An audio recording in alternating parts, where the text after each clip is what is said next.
Assalamualaikum warahmatullahi wabarakatuh. Nami kula Muhammad Ibnu Bayaji namung absen kalih dasa saking kelas 11 6 SMA Negeri 17 Semarang. Kula badhe nembang serat pamawa pupu dhateng kula padha sepisan. Yogyanira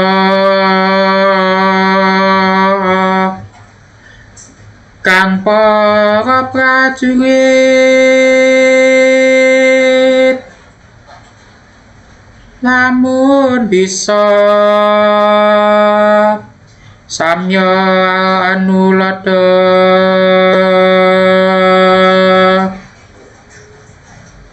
kadya nguni caritane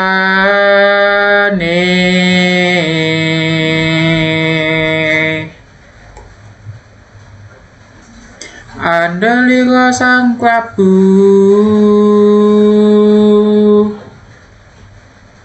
sasra bau ing Maspati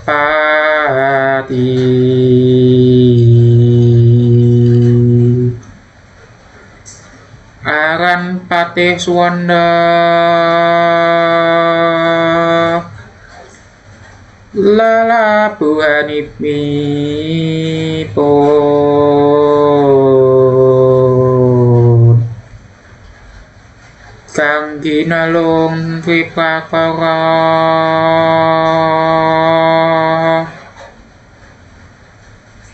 guna kaya purne kang den antepi nuhani prautama